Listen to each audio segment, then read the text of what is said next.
Hello students, welcome to the class unit 7 properties of bulk matter. आज हम इसमें topic करेंगे हीट कैपेसिटी। तो हीट कैपेसिटी जिसको हम थर्मल कैपेसिटी भी बोलते हैं, थर्मल कैपेसिटी।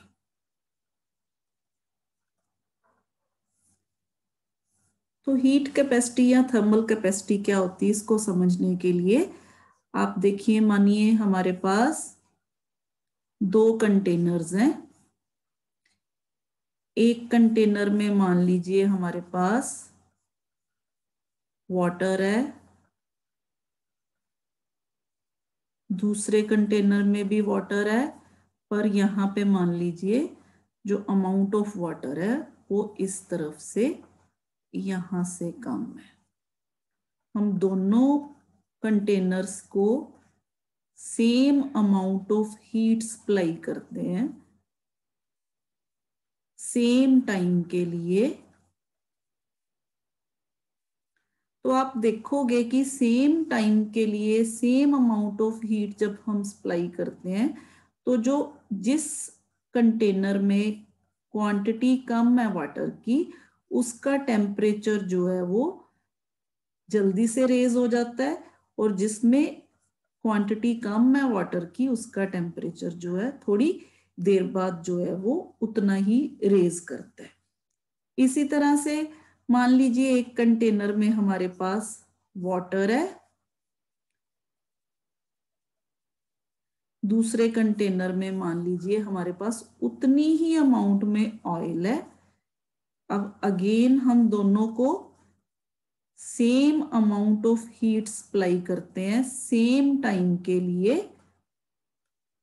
तो आप ऑब्जर्व करोगे कि वाटर का जो टेम्परेचर है वो देर से जो है बढ़ता है, लेकिन ऑयल का टेम्परेचर जो है वो बहुत जल्दी जल्दी जो है वो इंक्रीज करता है। यानी कि उतने ही टाइम के लिए अगर आप वाटर और ऑयल को दोनों को गर्म करो तो आप ऑयल को जो है वो टच भी नहीं कर पाते, ऑयल इतना ज्यादा जो है वो गर्म हो जाता है। तो the above observations show that the quantity of heat required to warm a given substance depends on its mass, change in temperature and nature of the substance। ये तीनों चीजों पे जो हीट है, अमाउंट ऑफ हीट है, इन तीनों चीजों पे डिपेंड करती है। कौन कौन सी चीजें हैं ये तीन? सबसे पहले मास, फिर उसके बाद चेंज इन टेम्परेचर, फिर उसके बाद नेचर ऑफ द मटेरियल या substance, nature of substance.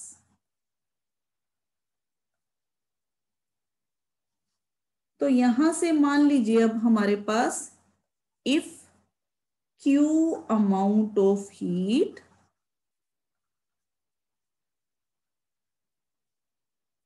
needed to produce a change delta T temperature of the substance,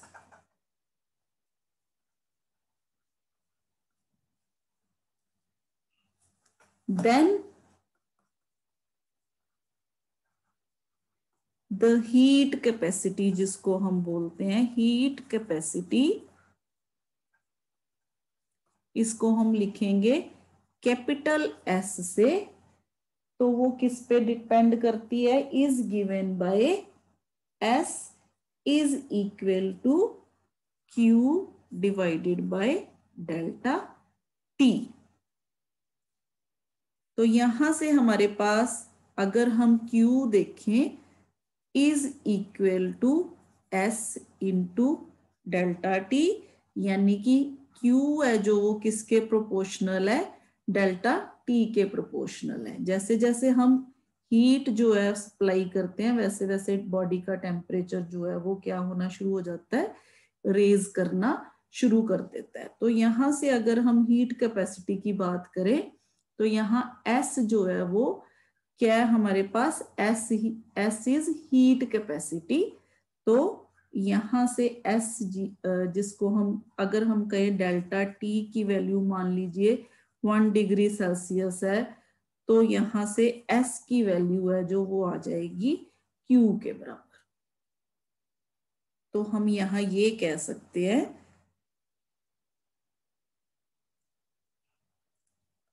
heat capacity of a substance is defined as the amount of heat required to raise the temperature of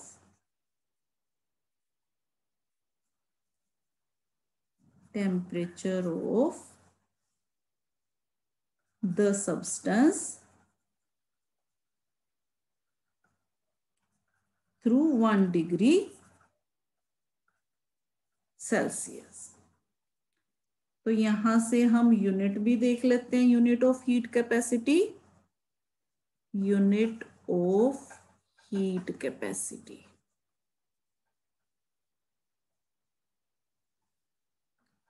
तो unit of heat capacity जैसे कि हमने देखा S जो है वो Q divided by delta T. Q क्या है हमारे पास, हीट एनर्जी, यानी कि ये फॉर्म ऑफ एनर्जी है, और ये क्या है हमारे पास, टेम्परेचर। तो यहां से हमारे पास जो यूनिट है वो आ गए हीट कैपेसिटी के जाउल पर डिग्री सेंटीग्रेड और जाउल पर केल्विन। इसी तरह से अगर आप डायमेंशनल फॉर्मूला की बात करो तो वो आ गया हमारे पास ML2T-2। नीचे क्या है, टेम्परेचर है तो उसका केल्विन, तो ये बन गया ML2T-2 केल्विन इनवर्स। क्यों, क्योंकि मैंने आपको बोला this is a form of energy, तो यहाँ पे यूनिट कौन से लगेंगे, एनर्जी के यूनिट्स लगेंगे, हीट एनर्जी। तो यहां से डायमेंशनल फॉर्मूला आ गया। तो अब इसी तरह से हमने देखा कि हीट कैपेसिटी जो है हर एक सब्सटेंस की वो किस पे डिपेंड करती है, टेम्परेचर, राइज इन टेम्परेचर पे, और जो है मटेरियल पे डिपेंड करती है। अब हम देखते हैं what is specific heat capacity. तो next is specific heat capacity.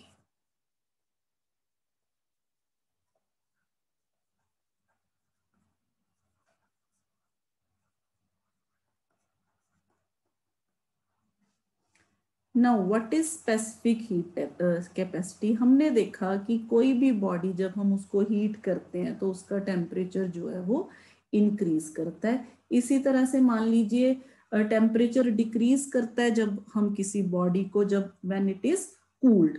तो it is found that gain और loss of heat is directly proportional to. तो यहां से हम ये देखेंगे,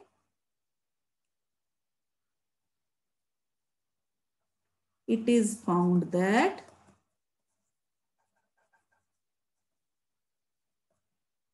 the gain or loss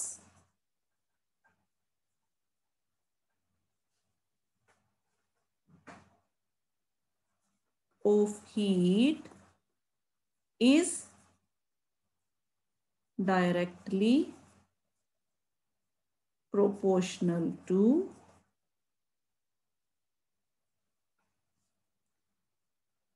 उसी तरह से number 1 mass of the body या सब्सटेंस, नंबर 2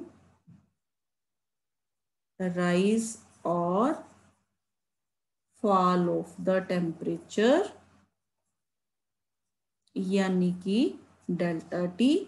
तो यहां से हमारे पास Q is proportional to M into delta T आ गया। तो यहां से अगर हम Q is equal to proportionality हटा देंगे, यहां से ये प्रोपोर्शनलिटी हटा के हमने कांस्टेंट लगा दिया, तो this is constant small c M delta T. Here small c is specific heat capacity. तो स्मॉल c जो है ये कांस्टेंट है, इट इज अ कांस्टेंट, और इस कांस्टेंट को हम कहते हैं specific heat capacity of a substance. Specific heat capacity of a substance. तो specific heat capacity of a substance जो है, अगर हम इसको इस तरह से लिखें, इस इक्वेशन को heat transferred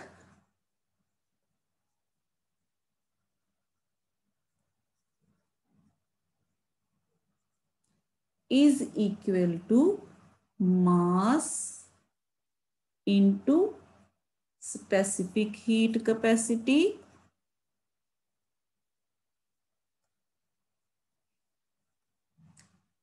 into change in temperature।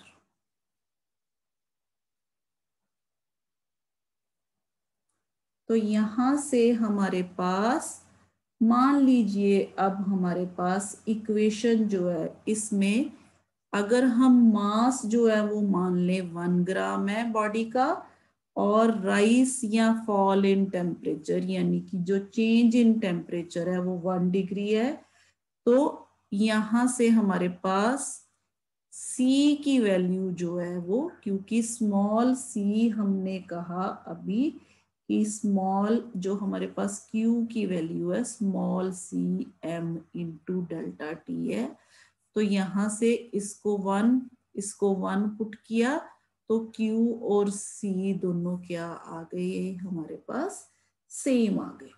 तो यहां से हम ये कह सकते हैं कि specific heat capacity of a substance is defined as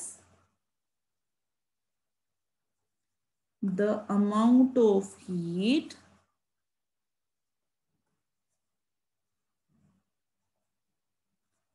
required to raise the temperature of 1 gram of substance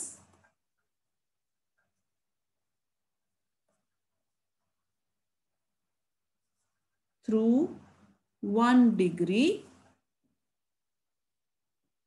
Celsius. तो यहां से हमारे पास ये बन गई इसकी डेफिनेशन।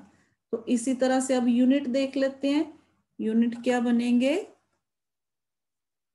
यहां से हम C की वैल्यू जो है वो फाइंड आउट करेंगे, C की वैल्यू अलग कर लेंगे, C is equal to Q by M into delta T. Again यहाँ पे हमारे पास Q is heat energy, M is mass and delta T is temperature.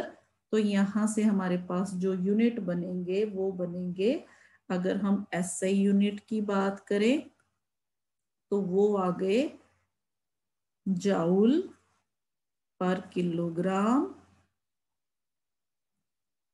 पर डिग्री सेल्सियस। अगर हम CGS की बात करें तो वो आ गए कैलोरी पर ग्राम पर degree Celsius.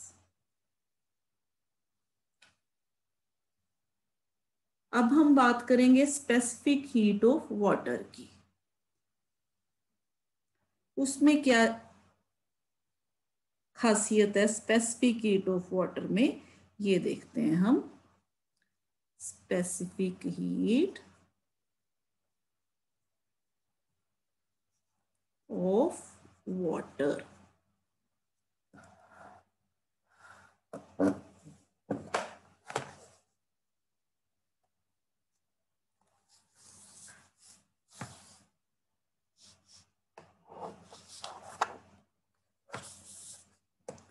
Specific heat water के केस में अगर आप देखो, आप ग्राफ ड्रॉ करो स्पेसिफिक हीट का, टेम्परेचर इस तरफ, टेम्परेचर डिग्री सेल्सियस में, और इस तरफ हम लेंगे स्पेसिफिक हीट स्मॉल सी। अगर आप ग्राफ ड्रॉ करो तो इस तरह से ग्राफ आता है स्पेसिफिक हीट का, इस तरह से। पर्टिकुलर वैल्यू ऑफ टेम्परेचर यहाँ पे इस पॉइंट पे 15 डिग्री सेल्सियस पे जो स्पेसिफिक हीट है वाटर की वो 1 के बराबर है। 1 कैलोरी पर ग्राम पर डिग्री। अगर यहाँ हम जो यूनिट लेंगे कैलोरी पर ग्राम पर डिग्री सेल्सियस, तो यहाँ पे हमारे पास 15 डिग्री पे जो वैल्यू है इसकी आएगी 1 के बराबर। इसके बाद क्या होता है, हमारे पास स्पेसिफिक हीट की वैल्यू है जो वो बढ़नी शुरू हो जाती है। पहले जो है ये जो वैल्यू है ये 0 डिग्री पे है, यहाँ पे 0 पे। तो यहाँ पे हम अगर देखें एट 0 डिग्री सेल्सियस, ये जो वैल्यू होती है इसकी वैल्यू है 1.008 के बराबर। तो ये हाईएस्ट होती है। इसके बाद हमारे पास यहां से अगर हम जाएं तो ये जो वैल्यू है 100 डिग्री सेल्सियस पर अगर हम इसको यहां से प्लॉट कर दें 100 डिग्री सेल्सियस पे, तो ये जो वैल्यू है 1.0057 पे आती है। यहां से अगर हम यहाँ प्लॉट करें तो ये जो पॉइंट है यहाँ पे जो वैल्यू होगी 1.0057 के बराबर होगी। तो specific heat of water is large, बहुत लार्ज है स्पेसिफिक हीट ऑफ वाटर की। तो इसी वजह से हम कह सकते हैं कि बाय एब्जॉर्बिंग और releasing large amounts of heat, temperature of water changes by small amount. यानी कि इसका जो टेम्परेचर है बहुत ही स्मॉल अमाउंट में चेंज करता है। जैसे आपने देखा ही होगा वाटर जो है जब आइस से जो है मेल्ट होके वाटर में चेंज होता है, और वाटर से जब वेपर में चेंज होता है तो ये बहुत सारी हीट जो है वो एब्जॉर्ब करता है, लेकिन टेम्परेचर जो है इसका सेम रहता है। ये हमने पढ़ा भी है। तो इसकी इसी क्वालिटी की वजह से ये जो हॉट वाटर बॉटल्स होती है उसमें यूज होता है, और इसी तरह से कूलेंट जो होते हैं रेडिएटर्स में ऑटोमोबाइल्स में उसमें जो है ये यूज होता है। तो ये जो है वाटर का बिहेवियर है। इसके अलावा स्पेसिफिक हीट जो है डिफरेंट डिफरेंट मटेरियल्स की, अगर आप कॉपर की बात करो तो कॉपर की जो स्पेसिफिक हीट है वो है 386.4, ये है जूल पर किलोग्राम पर केल्विन। इसी तरह से अगर आप सिल्वर की बात करो, सिल्वर की स्पेसिफिक हीट है हमारे पास 236.1 जूल पर किलोग्राम पर केल्विन। इसी तरह से अलग अलग मटेरियल्स हैं जो जिनकी स्पेसिफिक हीट जो है अलग अलग टेम्परेचर पे अगर हम बात करें तो वो उनकी वैल्यू है जो वो अलग अलग होती है। इसी तरह से अगर आप मरकुरी की बात करो तो मरकुरी की स्पेसिफिक हीट है जो वो अगर आप बात करेंगे जूल पर किलोग्राम पर डिग्री उसमें सेल्सियस में, तो वो होती है 138। अलग अलग मटेरियल्स की आइज की अगर आप बात करोगे तो वो होती है 2000 के करीब।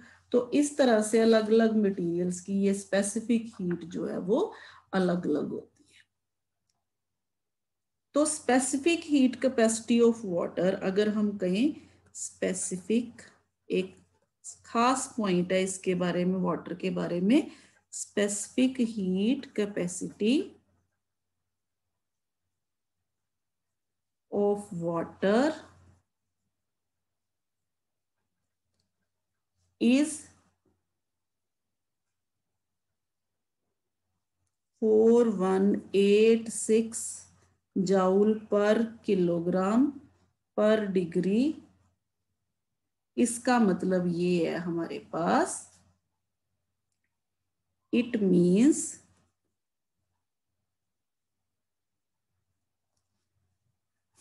कि इतने जूल ऑफ हीट चाहिए, कितनी, 4186 जूल ऑफ हीट चाहिए to raise the temperature, raise the temperature of 1 kilogram, 1 kilogram, क्योंकि हम किलोग्राम में ले रहे हैं, 1 kilogram of water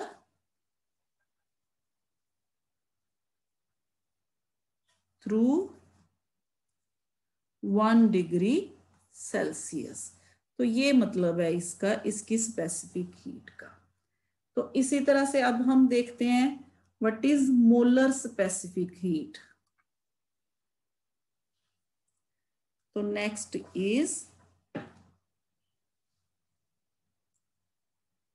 molar specific heat या मोलर स्पेसिफिक हीट, इसको हम heat capacity.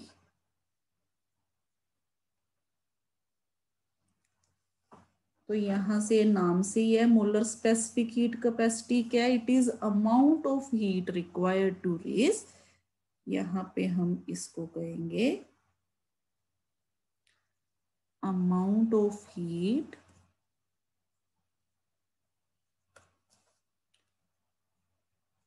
required to raise the temperature of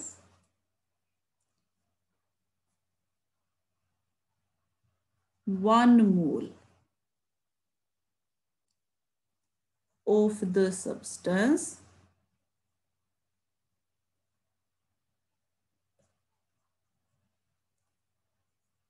through 1 degree Celsius.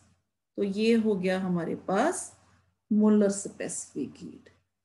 तो इसको हम मान लीजिए, अगर हम किसी सब्सटेंस की बात करें, if a substance contains mu moles,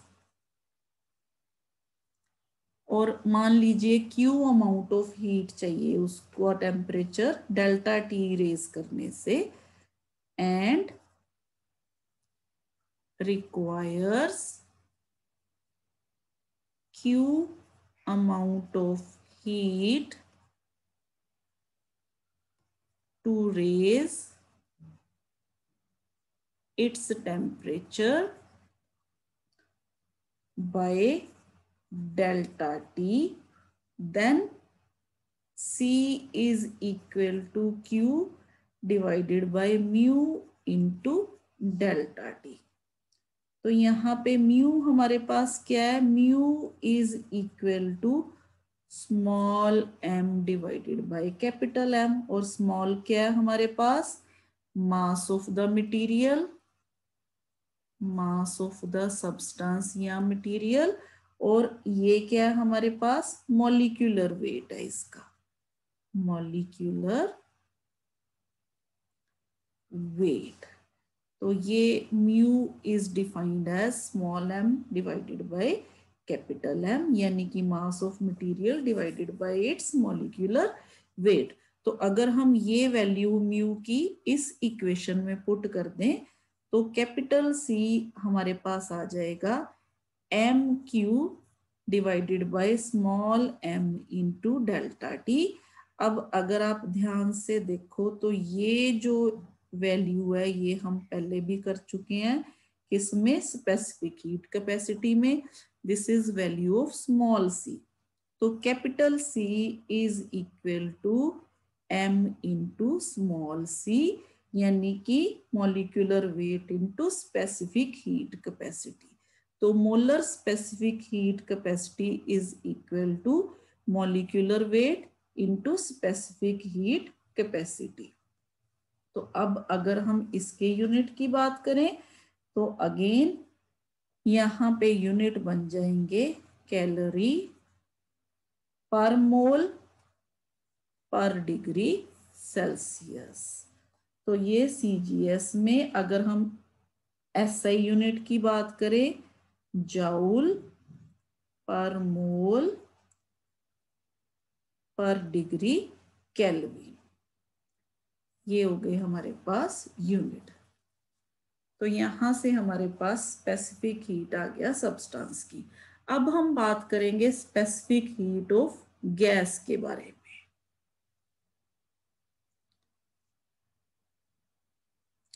Which is very important.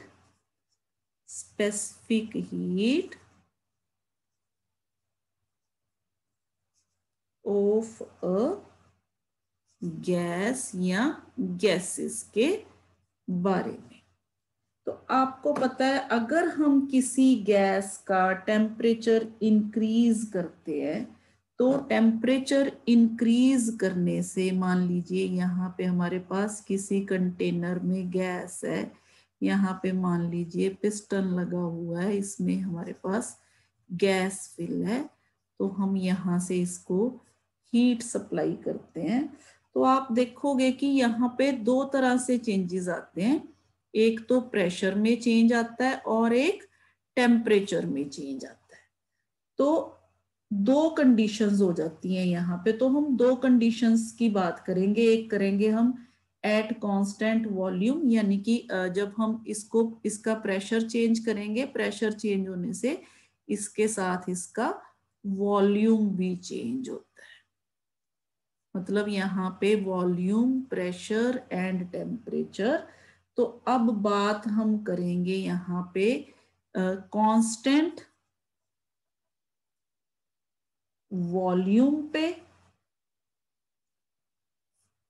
Specific heat of a gas और कांस्टेंट प्रेशर पे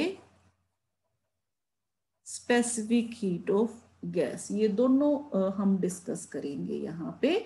तो a gas can be heated under two conditions, one at constant volume and at constant pressure.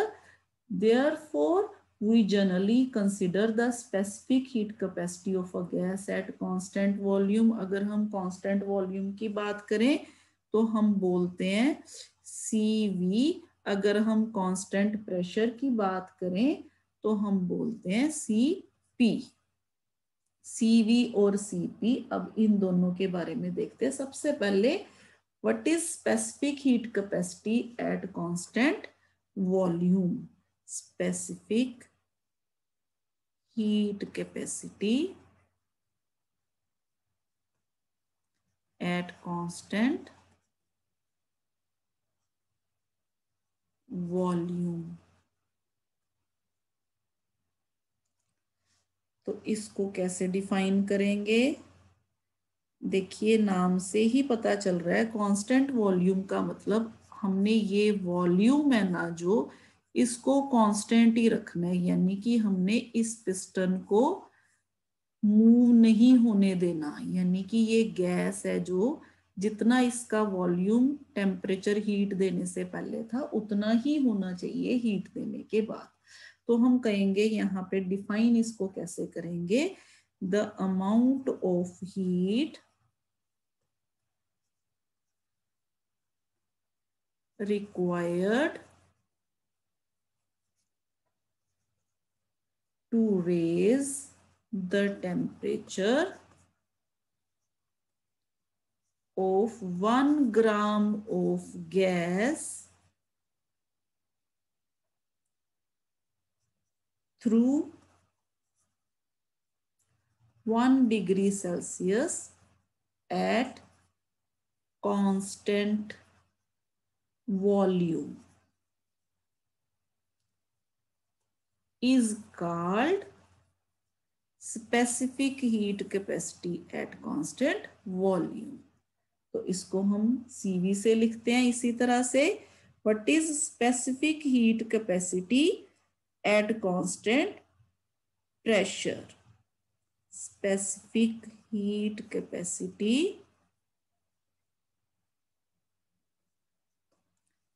At constant pressure.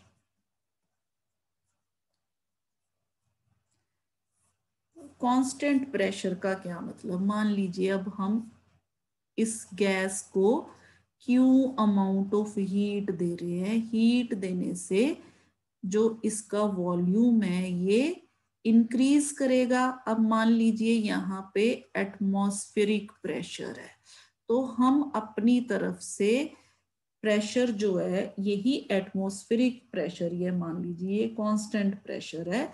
अब gas का जो volume है heat होने से अगर ये बढ़ता है तो यहाँ ये जो पिस्टन है इसको इस प्रेशर के अगेंस्ट जो है ये ऊपर जाएगा, यानी कि गैस को वर्क करना पड़ेगा।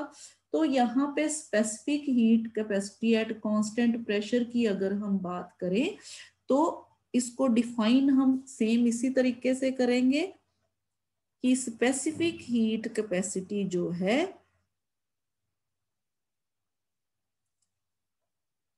the amount of heat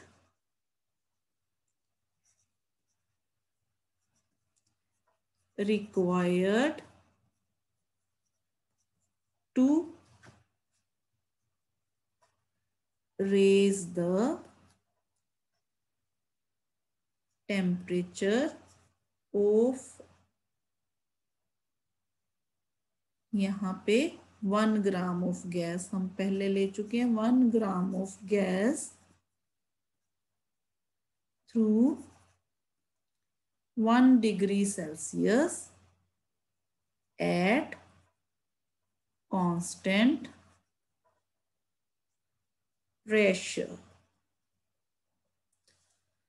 तो यहाँ पे कांस्टेंट प्रेशर, तो इसको हम बोलेंगे सीपी। अगर आप ध्यान से देखो, अब हमने Q amount of heat the, heat देने से एक तो इसकी जो इंटरनल एनर्जी है जो वो बढ़ी गैस की, इसके अलावा क्या हुआ, प्रेशर बढ़ने से यहाँ पे इस पिस्टन पे वर्क हुआ जिसके कारण ये पिस्टन जो है ये अपनी पोजीशन से ऊपर चला गया। तो यहाँ पे जो अमाउंट ऑफ हीट है वो एक तो गैस का टेम्परेचर बढ़ाने में काम आ रही है, दूसरा इस पिस्टन के ऊपर वर्क करने में भी काम आ रही है। तो इसी वजह से हम ये एक इक्वेशन भी बनाते हैं, कहते हैं कि Cp is greater than Cv, यानी कि कांस्टेंट जो specific heat capacity at constant pressure है वो specific heat capacity at constant volume से ज्यादा होती है। ये जो इक्वेशन है, ये क्वेश्चन है जो आपसे एग्जाम में फ्रिक्वेंटली पूछा जाता है इस बारे में। तो हम ये भी देख लेते हैं, why Cp is greater than Cv। ठीक है, तो यहां पे देखते हैं,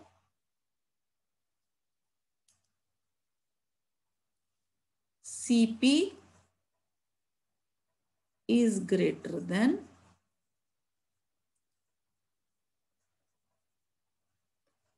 Cv।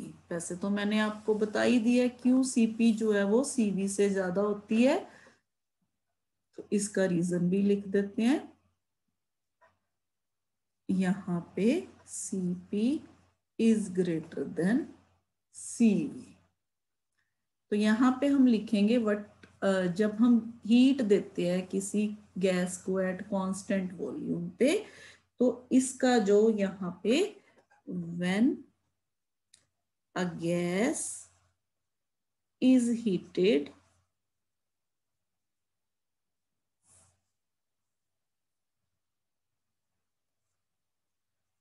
एट कांस्टेंट वॉल्यूम, तो कांस्टेंट वॉल्यूम में क्या करना है, हीट ने जो हम हीट सप्लाई कर रहे हैं उसने सिर्फ टेम्परेचर ही बढ़ाना है गैस का, क्योंकि ये पिस्टन जो है वो अपनी जगह से मूव नहीं कर सकता। तो यहाँ पे जो गैस का वॉल्यूम है वो उतने का उतना ही रहेगा। तो हम यहाँ पे कहते हैं no heat is spent, no heat is spent in the expansion of the gas। इसका मतलब क्या हुआ, whole amount of heat is used to increase the temperature of the gas. जितनी भी हम क्यू अमाउंट ऑफ हीट दे रहे हैं वो इसका टेम्परेचर बढ़ाने में ही काम आ रही है। तो whole amount of heat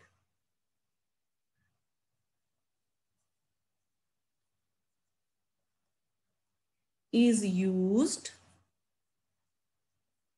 to increase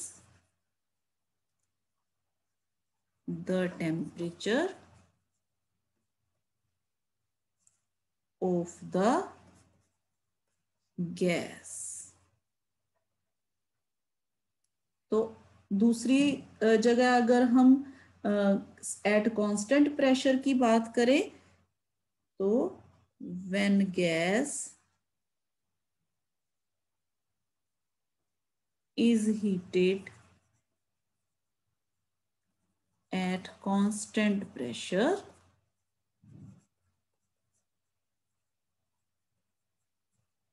तो क्या होता है, जो हीट है वो टू वेज में स्पेंट होती है। तो हीट इज स्पेंट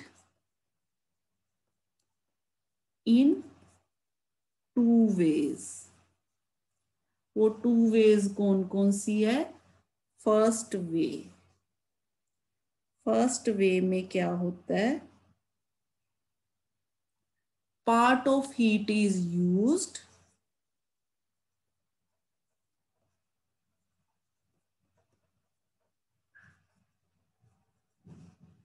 कहाँ यूज हो जाती है, in increasing the internal energy of the gas, in increasing the internal energy of the gas.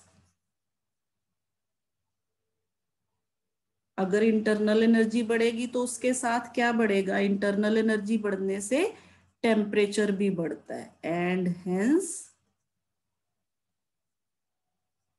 Temperature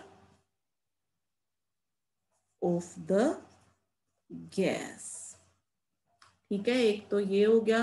अब दूसरा पार्ट, रिमेनिंग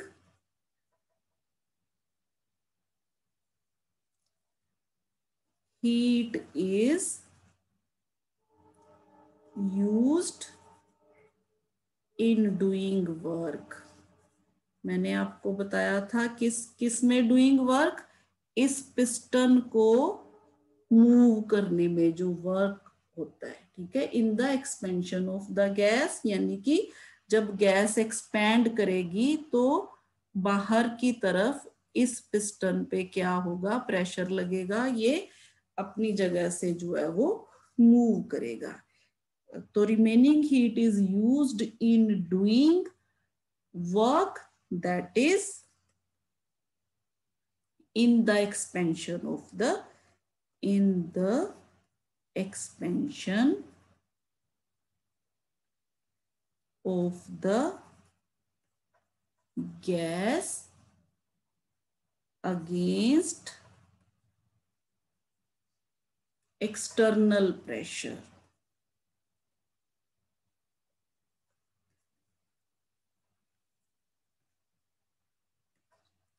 तो यहाँ पे अगर हम रेज करना है temperature 1 mole of a gas का थ्रू 1 डिग्री सेल्सियस और 1 केल्विन, तो more heat is required at constant pressure, क्योंकि जब हम एट कांस्टेंट वॉल्यूम की बात करते हैं तो जल्दी जल्दी से 1 डिग्री राइज हो जाता है टेम्परेचर, लेकिन जब हम कांस्टेंट प्रेशर की बात करते हैं तो हमें ज्यादा हीट सप्लाई करनी पड़ेगी। ठीक है, सो यहां पे हम कह सकते हैं therefore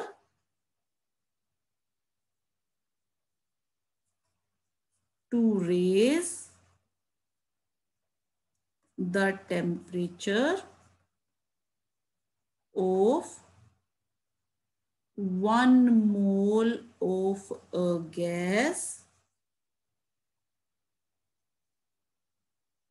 through 1 degree Celsius or 1 Kelvin, more heat is required. More heat is required. कहाँ पे? At constant pressure. Constant pressure means Cp.